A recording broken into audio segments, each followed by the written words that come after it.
오늘은 1월 15일 마가복음 6장 14절부터 29절까지입니다. 16절부터 읽어볼게요. 헤롯은 듣고 이르되 내가 목벤 요한 그가 살아났다 하더라. 전에 헤롯이 자기가 동생 빌립의 아내 헤로디아에게 장가든 고로 이 여자를 위하여 사람을 보내어 요한을 잡아 옥에 가두었으니 이는 요한이 헤롯에게 말하되 동생의 아내를 취한 것이 옳지 않다 하였습니다. 예수님에 대한 얘기를 들으면서 그 당시 왕이었던 헤롯, 이 사람의 정확한 이름은 헤롯 안티파스입니다. 이 헤롯 안티파스는 예수님을 보고 세례 요한이 살아난 것 아니냐라고 두려워했어요. 왜 그러냐면 이 헤롯 왕이 이 세례 요한을 죽였거든요. 그 이후로 이 사람 마음이 편한 적이 없었던 것 같아요. 늘 두려움에 또한 죄책감에 쌓여 있었던 것 같습니다. 그래서 예수님을 보고 세례 요한이 살아난 것 같다라고 할 정도로 두려워하는 모습을 보게 됩니다. 세례 요한이 왜 죽었느냐면 사실 이 헤롯 안티파스가 자신의 이복 동생이었던 빌립의 아내를 취하여 결혼을 했어요. 이것을 보고 세례 요한은 그 헤롯 왕에게 직접 얘기를 했어요. 당신은 옳은 일을 한 게 아닙니다. 당신은 잘못된 일을 한 겁니다. 회개하셔야 됩니다. 라고 아주 큰 소리로 얘기를 했죠. 근데 자기의 부끄러움을 자꾸 얘기하니까 속상하고 화가 나는 겁니다. 그것도 이 왕에게 건방지게 약태 털옷으로 입고 맨날 메뚜기 속청 먹고 있는 그 사람이 그런 얘기를 하고 있으니 기가 막힌 노릇인 거죠. 기분이 많이 나빴던 거예요. 그 나중에 죽게 되는 세례 요한을 나중에 그 손으로 죽이게 되는 것이죠. 여러분, 세례 요한은요, 두려워하지 아니하면 열정적으로 사역을 감당합니다. 특히 왕일지라도 침묵하지 않아요. 당신의 잘못을 똑바로 얘기하고 있어요. 세례 요한은 헤롯 왕을 미워하는 게 아닙니다. 사랑하기 때문에 그러는 거예요. 침묵은 좋은 게 아니에요. 상대방이 누군가 죄를 지었을 때 그걸 가만히 침묵하고 있는 건 좋은 게 아니에요. 죄를 지었으면 죄입니다. 회개하셔야죠 라고 말을 해야 돼. 그리고 그가 회개할 수 있도록 도와줘야 돼. 그리고 기도도 같이 해줘야 돼. 이걸 뭐라고 말하냐? 이게 사랑이에요. 성도는요, 성도끼리 있을 때 누가 잘못된 길로 가면, 잘못된 일을 행하면 그것을 하나님께서 기뻐하지 않을 것 같습니다 라고 분명히 얘기를 해줘야 돼요. 그리고 그가 돌이킬 수 있을 정도로 회개를 돕고 같이 기도하며 우리 모든 공동체가 하나님 앞에 하나가 되어지고 온전해질 수 있도록 노력해야 된다는 겁니다.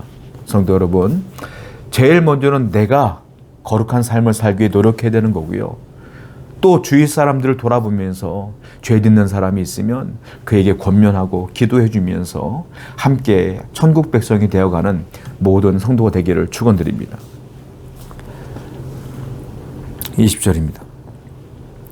헤롯이 요한을 의롭고 거룩한 사람으로 알고 두려워하여 보호하며 또 그의 말을 들을 때에 크게 번민을 하면서도 달갑게 들으미러라.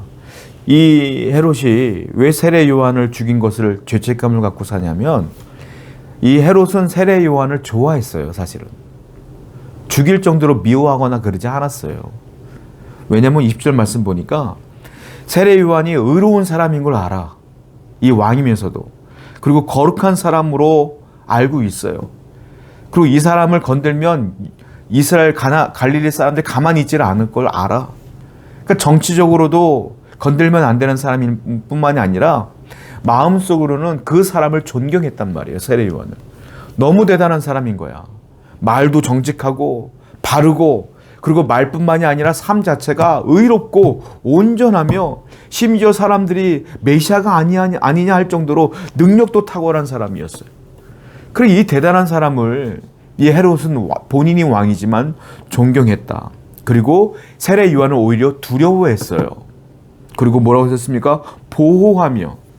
누가 세례 요한을 해코지 하려고 하거나 그럴 때는 항상 막아줬고 보호해줬던 사람이란 말이에요. 괜찮은 사람이에요. 어떻게 보면 헤롯도. 그런데 이 사람이 스스로 이 세례 요한을 죽였으니 얼마나 괴로웠겠느냐 하는 것이죠. 여러분, 우리는 알아야 될 게 있는데요. 왕으로부터 인정받았던 세례 요한 참 대단합니다. 무엇으로 인정받았습니까? 바른 삶으로.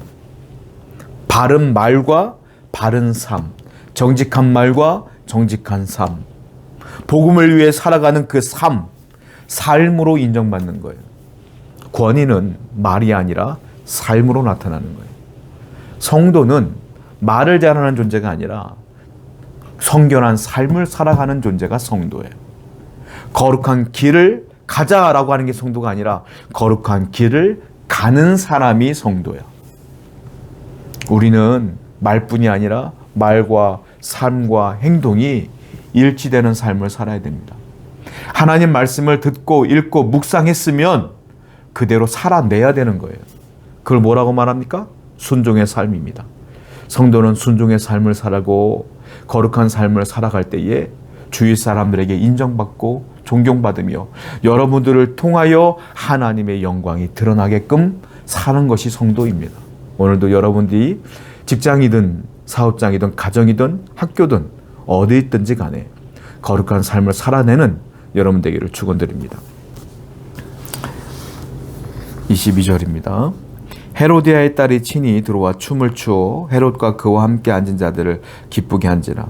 왕이 그 소녀에게 이르되 무엇이든지 네가 원하는 것을 내게 구하라. 내가 주리라 하고 또 맹세하기를 무엇이든지 내게 구하면 내 나라의 절반까지도 주리라 하거늘. 기분 좋은 파티가 있었습니다. 그때 헤로디아, 즉 세례 요한이 맨날 뭐라고 했던 그 헤로디아, 빌립의 아내였던 헤로디아의 딸이 그 잔치 속에서 춤을 추는데 그 춤이 너무 아름다웠던 거예요.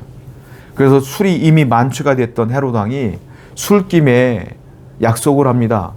문제는 조용할 때 하면 괜찮은데 모든 신하들의 보는 앞에서 약속을 해요. 야, 네 소원이 무엇이냐? 네가 말하는 대로 내가 다 줄게. 심지어 내 나라의 절반까지도 줄게. 라고 정말로 술이 취한 상태에서 온전하지 못한 약속을, 온전하지 못한 판단을 하는 것이죠. 그때 이 헤로디아의 딸이 헤로디아의 말을 듣고 얘기합니다. 세례 요한의 목을 주세요. 여러분, 이게 이 끔찍한 소원을 이 아이가 할 만한 소원입니까? 어떻게 이 딸이 세례 요한의 목을 달라고 하는 소원을 얘기할 수 있겠어요? 이 헤로디아가 얼마나 못된 여인인가를 바로 우리가 알 수가 있는 것입니다. 여러분, 우리는 알아야 될 게 있는데 온전한 판단을 잘 하셔야 돼요. 우리는 어떤 판단을 할 때 온전한 상태에서 하셔야 돼. 항상 분별할 줄 알아야 돼. 온전한 상태는 늘 기도하고 하나님께 여쭈어보고 판단하는 겁니다. 내 감정에 치우쳐서 판단하면 항상 잘못된 판단을 할 수밖에 없어요. 이 헤롯은 술이 만취했을 때 온전치 못한 판단을 한 거예요. 여러분, 우리는 항상 어떤 문제를 만날 때마다 기도하시고 하나님께 물어보시고 하나님께 대답을 들으시고 말씀을 통하여 응답 받으시고 그대로 결정하시는 여러분 되기를 축원드립니다. 27절입니다. 왕이 곧 시위병 하나를 보내어 요한의 머리를 가져오라 명하니 그 사람이 나가 옥에서 요한을 목베어. 사람들 앞에서 약속했으니까 어쩔 수가 없는 거예요. 그리고 시위병 하나를 시켜서 요한의 목을 자르라고 해서 세례 요한의 목을 잘라다가 소반에 맞춰서 가지고 오는 장면을 보게 됩니다. 여러분, 내가 판단을 잘못했어도요, 내가 체면이 무너지더라도 번복할 수 있어야 돼. 아니, 내가 잘못된 판단을 해서 하나님의 귀한 종 한 사람이 죽는데 그걸 그대로 진행합니까? 이 헤롯의 문제는 여기 있는 거예요. 내가 잘못된 판단을 했으면 그 앞에 사과하고 사죄하고 욕 좀 먹고 체면 좀 깎이면 어때? 온전한 판단으로 돌아갔어야 되는데 그냥 자기 체면 깎이는 게 아까워서 그냥 그 일을 진행해서 세례 요한을 죽였습니다. 자, 또 하나, 세례 요한의 죽음이 이렇게 허무할 수가 없어요. 세상의 관점으로 보면 하나님의 사명을 감당했던 사람이 이렇게 죽는다고? 얼마나 허무합니까? 스데반 집사도 마찬가지예요. 하나님의 본격적인 사역을 감당하지도 못한 상태에서 돌 맞아 죽었어요. 그렇게 죽는다고? 얼마나 허무해요. 우리가 세상에서도 마찬가지예요. 선교사로 헌신하다가 복음을 열심히 증거하다가 허무하게 돌아가시는 분들 많아요. 그때마다 세상 사람들은 말해요. 너무 죽으면 허무하구나. 아니, 저렇게 죽는다고? 근데 분명히 여러분들은 아셔야 될 게 있어요. 모든 성도는 사명을 감당하다 세상을 떠나는 거예요. 세례 요한도 사명을 감당하다 세상을 떠났고, 스데반도 돌에 맞으면서도 열심을 다하여 주의 복음을 증거했던 장면을 보지 않습니까? 그러므로 성도의 죽음은 비참하거나 허무한 죽음이 없다. 성도의 죽음은 다 이유가 있고, 성도의 죽음은 다 은혜로운 죽음이며, 성도의 죽음에는 다 사명이 완료됐기 때문에 하나님이 허락하신 죽음이다라는 겁니다. 그러므로 우리는 열심을 다하여 사명 감당하시면 돼. 열심히 복음 전하고 복음을 위해 살고 말씀 위해 살며 살아가다가 세상을 떠나가면 그 삶의 죽음에도 분명한 은혜가 있는 것이다. 허무한 죽음은 없어요. 성도는 그러므로 오늘 충실하게 복음을 위해 살아갈 의무가 있는 거예요. 오늘도 열심을 다해 사명 감당하시는 여러분 되기를 축원드립니다. 기도합시다. 성도의 죽음은 다 의미가 있습니다. 그러므로 우리는 늘 매일같이 사명을 감당하기 위해 노력하는 성도 되게 해 주시옵소서. 예수님의 이름으로 기도드렸습니다. 아멘.